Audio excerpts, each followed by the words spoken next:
Okay, this is a video for testing the Hall effect sensors inside of a brushless DC motor. What we've got here is your plug. It's got a red, a black, and then your green, blue, and white wire. Sometimes they have yellow wires, but that's what this one has. So the green, the blue, and the white wire are going to be the wires that are the Hall sensor wires, and then the red and the black wires, they're 5-volt wires. So what we're going to have is a little tester here that you can make.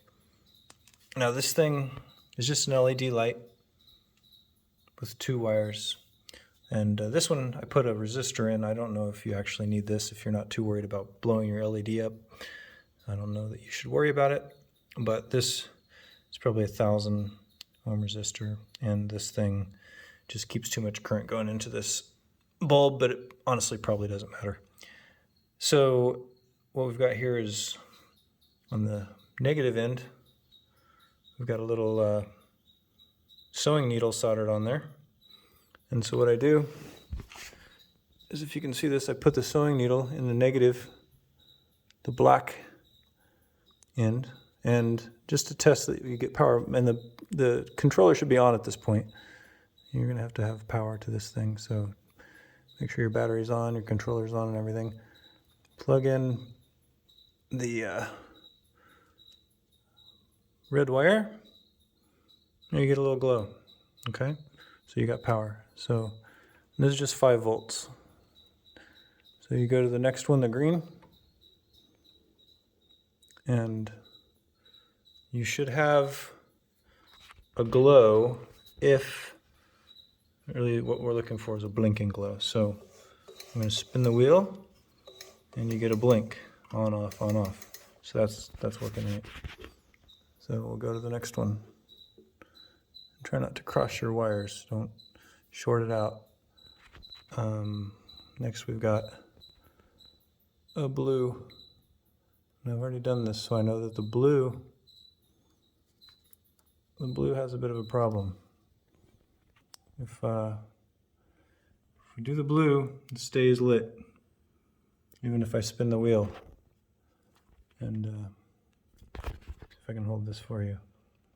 A lot of things to do with one hand. But you spin the wheel, you can hear that it stays on. So what that tells me is the blue short-circuited for some reason. It could be in this harness. It could be inside the motor. I don't know. But somewhere that blue wire is always on, and it could be that the Hall sensor is no good. You know, it could be stuck open, or stuck closed rather, so that the blue is always on. So that is why I get the fault that I get. And with the fault that I'm getting is that although this is a sensorless motor controller, it does jerk, and it does that herky-jerky thing when you start off, because it's operating in sensorless mode.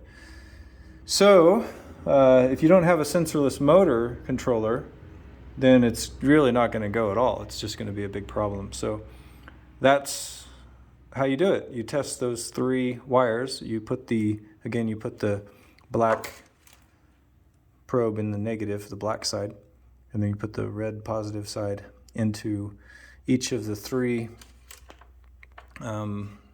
colored wires. The red should be on all the time because that's power, and the other one should just flash when you spin the wheel. So that's it. That's how you test the Hall sensors. Good luck.